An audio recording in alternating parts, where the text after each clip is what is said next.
नमस्कार, उत्तराखंड न्यूज देख रहे हैं आप। मैं हूं आपके साथ नेहा दुबे। उत्तराखंड के मुख्यमंत्री पुष्कर सिंह धामी के द्वारा अपने जन्मदिन पर प्रदेश में कम बिजली खर्च करने वाले उपभोक्ताओं को बड़ी सौगात दी गई है, जिसका शासनादेश भी जारी हो गया है। 100 यूनिट तक बिजली खर्च करने वाले उपभोक्ताओं को बिजली का बिल 50% कम हो जाएगा, तो वहीं उच्च हिमालय क्षेत्र में 200 यूनिट तक खर्च करने वाले उपभोक्ताओं का बिजली का बिल 50% कम हो जाएगा। यानी कि सीधे तरीके से देखें तो जो उपभोक्ता कम बिजली का खर्च करते हैं उनका बजट जो है बिजली का कम होने वाला है, यानी कि आधा होने वाला है। प्रदेश के करीब 11,40,000 उपभोक्ता ऐसे हैं जिनका बिजली का बिल इस योजना के बाद कम हो जाएगा। 260 करोड़ रुपए का बिजली का बिल ऐसे उपभोक्ताओं का आता है जो कम बिजली खर्च करते हैं। ऐसे अगर साल भर का सरकार के द्वारा वहन किए जाने वाला बिल 1,30,00,000 रुपए होगा। महीने के हिसाब से 10 से 12 करोड़ का अतिरिक्त भार सरकार के खजाने पर पड़ेगा। राज्य में निकाय चुनाव और पंचायत चुनाव से पहले इसे धामी सरकार का मास्टर स्ट्रोक भी कहा जा सकता है। विपक्ष हमेशा सरकार के फैसलों पर सवाल खड़े करता है, लेकिन इस बार विपक्ष सरकार के फैसले का स्वागत करता हुआ दिखाई दे रहा है। कांग्रेस प्रदेश अध्यक्ष करण महरा ने सरकार के फैसलों का स्वागत करते हुए कहा है कि मैदानी क्षेत्रों में गर्मी के समय बिजली के यूनिट को बढ़ाया जाना चाहिए। निकाय चुनाव और पंचायत चुनाव से पहले मुख्यमंत्री पुष्कर सिंह धामी ने प्रदेश के एक बड़े तबके को बड़ी सौगात देने का काम किया है और जिन उपभोक्ताओं को बिजली की खपत कम है उनको सीधा इसका लाभ मिलेगा। ऐसे में देखना ही होगा कि आखिरकार सरकार के इस फैसले पर आगामी चुनावों में कितना लाभ उसको मिलता है।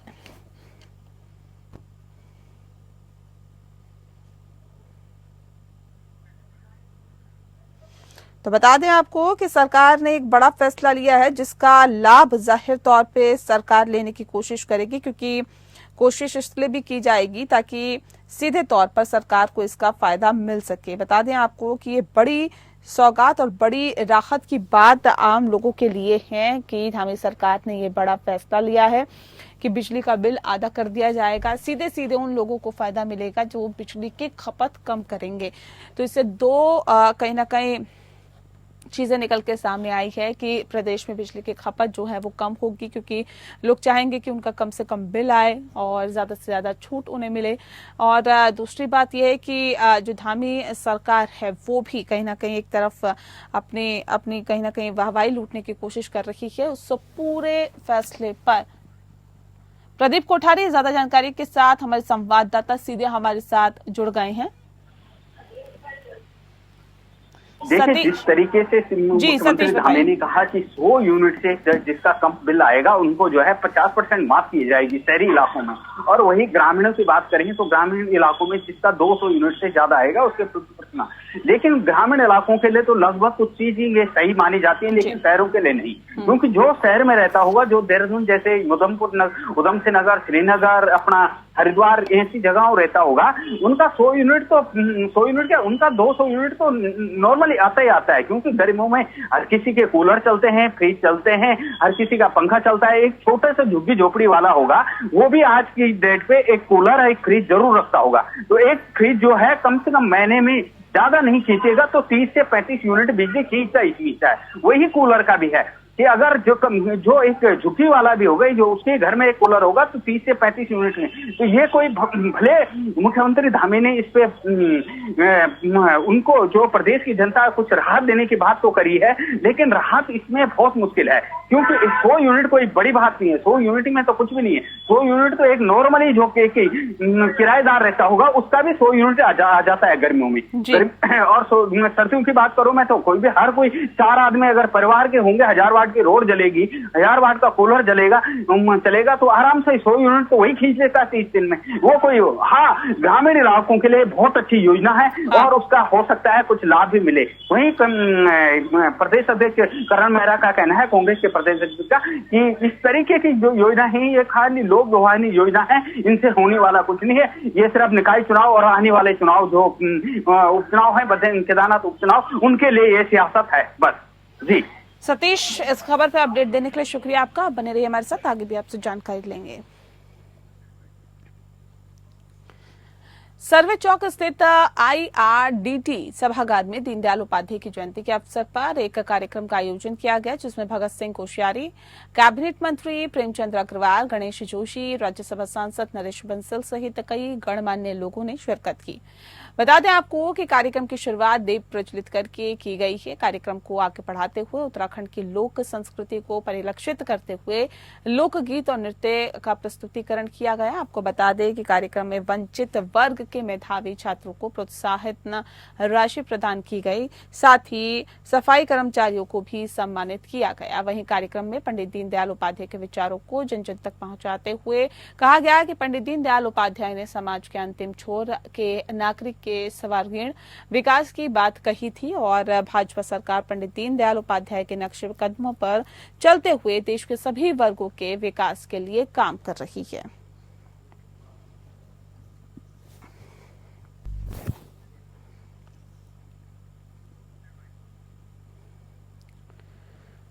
पंडित दीनदयाल उपाध्याय की जयंती पर राज्य सरकार ने अंत्योदय राशन कार्ड धारकों के लाभार्थियों को बड़ा तोहफा दिया है। सरकार ने अंत्योदय राशन कार्ड धारकों को दिए जाने वाले मुख्यमंत्री निःशुल्क 3 गैस सिलेंडर्स योजना को साल 2027 तक बढ़ा दिया है। आपको बता दें कि ये योजना इस वर्ष मार्च महीने में समाप्त हो गई थी और वित्त मंत्री डॉक्टर प्रेमचंद अग्रवाल ने बताया है कि मुख्यमंत्री योजना के तहत अंत्योदय परिवार के पुनरुत्थान के लिए मुख्यमंत्री निःशुल्क 3 गैस सिलेंडर को संबंधी योजना को 2022 से 23 में लागू किया गया था।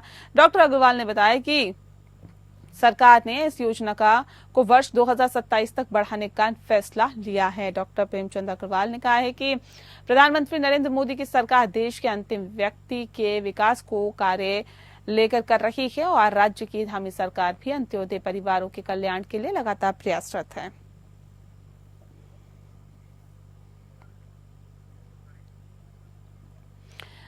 तो सतीश कोठारी ज्यादा जानकारी के साथ हमारे संवाददाता लगातार हमारे साथ बने हुए हैं। सतीश, जानना चाहेंगे इससे कितना लाभ एक बार फिर से लोगों को मिलना शुरू हो जाएगा जिस कोशिशों में अब भारतीय जनता पार्टी की सरकार लगी हुई है? गरीबों को बहुत फायदा मिलेगा जो एक सिलेंडर नहीं खरीद पा रहे थे और जो काफी जो पुअर जो अंत्योदय वाले थे। और सबसे बड़ी बात यह है कि उन लोगों के जो चूल्हे जलाते थे, जो झुग्गी झोपड़ी वाले इस समय बहुत परेशान थे और जब से कोरोना आया था तब से बेरोजगारी बहुत ज्यादा बढ़ गई थी देश प्रदेश में, तो उसको लेकर काफी फायदा होगा उन लोगों को और वो लोगों का जो है बहुत भरण पोषण सही से हो पाएगा। क्योंकि एक सिलेंडर इस समय 1000 रुपए का है और एक सिलेंडर क्या 1000 रुपए का है, तो 1000 रुपए का सिलेंडर जो है हर कोई जल्दी से नहीं खरीद पाता था और उनको ओपले या लकड़ी जलानी पड़ती थी। तो उनके लिए तो बहुत ही लाभदायी योजना है और काफी हद तक जो झुग्गी झोपड़ी वाले हैं, जो गरीब तबके इनके लोग हैं, उनके लिए बहुत ज्यादा सकारात्मक पहल है ये। और इससे जो है काबिल तारीफ है हम बात करें धामी सरकार की तो। जी, बहुत शुक्रिया आपका सतीश, तमाम जानकारी हम तक पहुंचाने के लिए।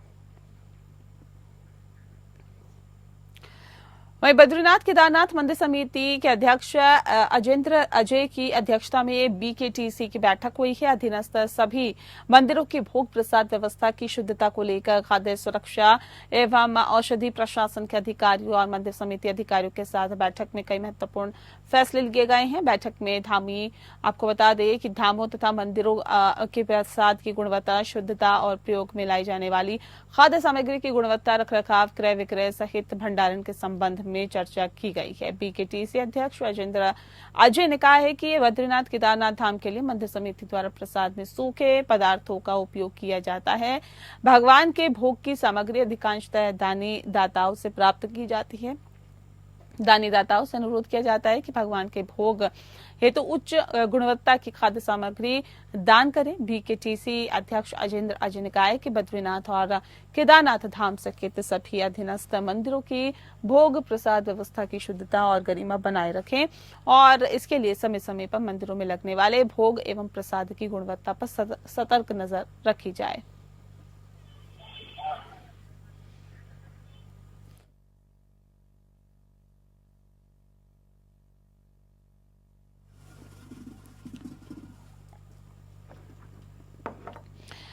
तो ज्यादा जानकारी के साथ सतीश कोठारी लगातार हमारे साथ जुड़ा हुआ है। सतीश, जानना चाहेंगे आपसे, बीकेटीसी मंदिरों में प्रसाद की जांच करेगी और क्या कुछ कहा गया है, विस्तार से बताएं। देखिए, मैं बात करूं जिस तरीके से मामला उठा था त्रिपुरा में और जिस तरीके से मामला प्रदेश पूरे देश में उठ गया है कि जो मंदिरों में प्रसाद जा रहा है वो किस तरीके के घी से बनाया जा रहा है, उसकी गुणवत्ता क्या है, या अन्य जो खाली चारधाम के बद्री केदार नहीं बल्कि अन्य के हरिद्वार में कई मंदिर हैं, हमारे देहरादून में काफी मंदिर हैं, हमारे इधर काफी, क्योंकि देवभूमि है यहाँ मंदिर बहुत हैं, लेकिन इसी को लेकर काफी सवाल उठे गए। फिर जैसे ही वहां से खबर आई है वैसे यहाँ सवाल उठे कि यहाँ किस तरीके की गुणवत्ता है उसमें जांच की जाए। तो उससे बीकेटीसी की बात करें हम, अजिंदर जय बीकेटीसी के अध्यक्ष हैं, तो उन्होंने कर्मचारियों के साथ बैठक की, अधिकारियों के साथ बैठक की, साथ में खूब सत्य अधिकारियों से बात करी और उनसे बैठक ली। वो उनको साफ दिशा निर्देश दिए गए हैं कि यहाँ पे अगर इस तरीके को कोई भी कृत्य किया गया और इस तरीके की गुणवत्ता में कोई भी कमी पाई गई तो उनके खिलाफ कठोर कार्रवाई की जाएगी। वे देश विदेश से श्रद्धालु आते हैं और कोई भी ऐसी छवि खराब नहीं होनी चाहिए यात्रा के दृष्टि से। इस समय यात्रा की चल रही है, चारधाम यात्रा, और कोई भी अगर ऐसी खामियां पाई गई तो उनके खिलाफ कठोर कार्रवाई की जाएगी। जी, शुक्रिया आपका सतीश, तमाम जानकारी हम तक पहुंचाने के लिए।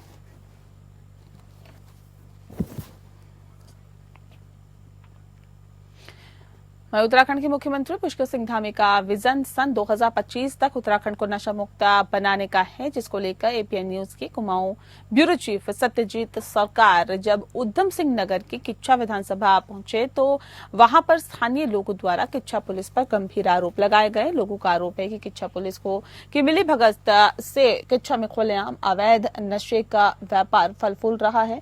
इनका कहना था कि पुलिस को नशे के कारोबारियों का पता होने के बाद भी पुलिस उन पर कार्रवाई नहीं करती है, जिसके चलते मंजर ये है कि किच्छा के स्थानीय लोगों के साथ चैन स्नैचिंग, चोरी जैसी अन्य आपराधिक घटनाएं आए दिन होती रहती है। लोगों का कहना है कि नशेड़ियों को नशीले इंजेक्शन, सिरिंज और अन्य प्रकार के अवैध नशे का सामान टीचर्स कॉलोनी वार्ड में आसानी से मिल जाता है और जिसकी शिकायत भी काफी बार पुलिस को की गई है, लेकिन पुलिस की कार्रवाई केवल खानापूर्ति मात्र ही होती है, जिसके चलते यहाँ के लोग पुलिस के होने के बावजूद भी डर के माहौल में रहने को मजबूर हैं।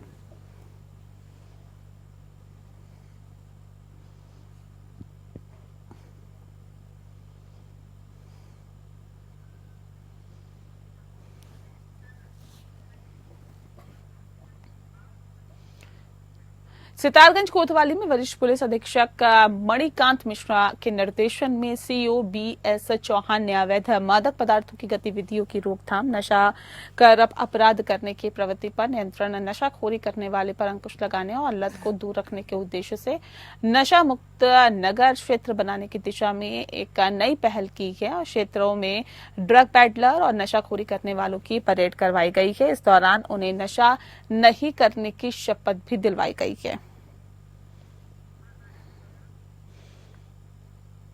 तो बता दें आपको कि पुलिस ने नशाखोरों की कार्रवाई करने के साथ ही उनकी परेड भी कराई है और उनको शपथ दिलाई गई है कि वो दोबारा नशा नहीं करेंगे और नशा करके चेन स्नैचिंग जैसी अपराध को अंजाम देने वाले लोगों को पुलिस ने धर दबोचा है। उत्तराखंड की जो पुलिस है वो नशा मुक्त बनाने के लिए लगातार कार्यरत है। ये तस्वीरें भी आप देख सकते हैं, सितारगंज की तस्वीर है जहां पर पुलिस ने नशाखोरों की परेड कराई।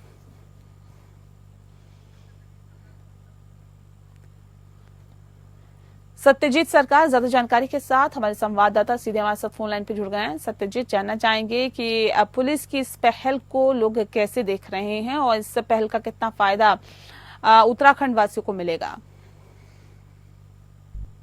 उधम सिंह नगर में एसएसपी जो मणिकांत मिश्रा जब से यहाँ आए हैं यहाँ पे, तो यहाँ पे मतलब एक जहाँ पे जो जिस प्रकार से नशे के ऊपर हो चाहे जिस प्रकार अपराधी हैं उनके पे कमर कसी हुई है। अब बाकी अगर थाने की बात बताया, थाने में भी जितने भी थाने चौकी वहाँ पे कमर कसी हुई है, क्योंकि रात 2 बजे कभी 1 बजे वहाँ पे एसएसपी मणिकांत मिश्रा जो है वो पहुंच रहे हैं, उन पर जांच कर रहे हैं। लेकिन दूसरी ओर अगर बात कर रहे हैं सितारगंज क्षेत्र में जो वहाँ पे नशाखोरों के ऊपर पहले परेड किया गया, उनको सबको इकट्ठा बुलाया गया वहाँ पे और उनको पे नशा करने की वहाँ पे एक शपथ भी दिलाया गया और उनको शायद वहाँ पे एक निर्देश दिया गया कि जिस प्रकार का कहीं दिखाई दी व किस प्रकार की घटना हो तो आप लोग जिम्मेदार रहेंगे, मतलब इस प्रकार का वहाँ पे जानकारी दिया गया, उनको एक हिदायत दिया गया है।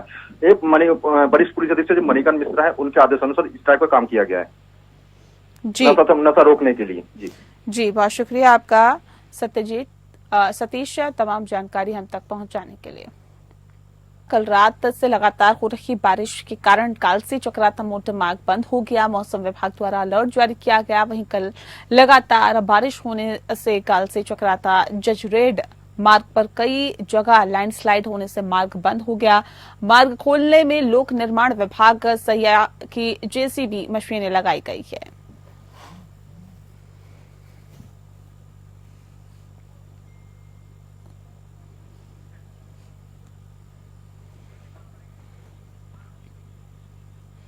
जसपुर क्षेत्र में लूट और डकैती के साथ ही बदमाशों के साथ पुलिस की मुठभेड़ हो गई। मुठभेड़ में कई राउंड की फायरिंग हुई। आरोपी साजिद को पैर में गोली लगी है, जिसके बाद उसे गिरफ्तार कर लिया गया।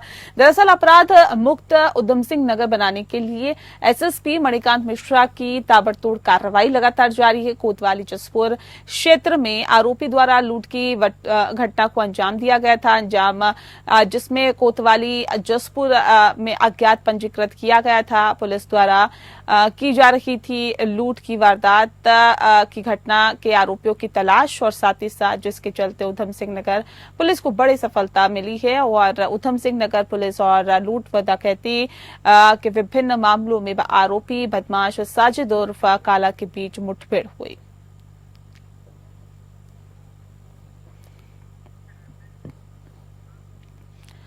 सरोवर नगरी नैनीताल में लगभग 65 किलोमीटर दूर हल्द्वानी से एक विधवा महिला की दुष्कर्म और पॉक्सो एक्ट में नामजद चल रहे दुग्ध संघ अध्यक्ष मुकेश बोरा को नैनीताल पुलिस ने गिरफ्तार कर लिया। सूत्रों से मिली जानकारी के मुताबिक पुलिस ने फरार चल रहे आरोपी मुकेश बोरा को पड़ोसी राज्य उत्तर प्रदेश से गिरफ्तार किया है। आरोपी मुकेश बोरा लगातार पुलिस को चकमा दे रहा था। मुकदमा दर्ज होने के बाद पुलिस प्रशासन लगातार उसकी तलाश में जुटी हुई थी। सूत्रों के अनुसार पुलिस जल्द ही इस मामले का खुलासा कर सकती है।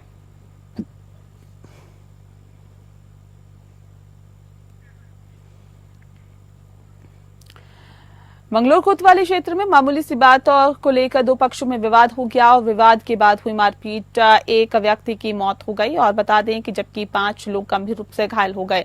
घटना के बाद घायलों को अस्पताल में उपचार के लिए भर्ती कराया गया। डॉक्टर्स ने घायलों को प्राथमिक उपचार के बाद हायर सेंटर रेफर कर दिया है। फिलहाल गांव में तनाव की स्थिति देखते हुए पुलिस फोर्स को तैनात किया गया है। मिली जानकारी के अनुसार आमखेड़ी गांव के प्रधान रविंदर के परिवार वालों का पड़ोस में खेत वालों से 2 दिन पहले ही खेत में मेड मिट्टी डालकर बनाया गया घेरा काटने को लेकर विवाद हो गया था। हालांकि उस समय तो मामला निपट गया था, लेकिन दूसरे पक्ष ने प्रधान पक्ष पर कुल्हाड़ी से हमला कर दिया। और बुलेटिन में फिलहाल इतना ही। नमस्कार।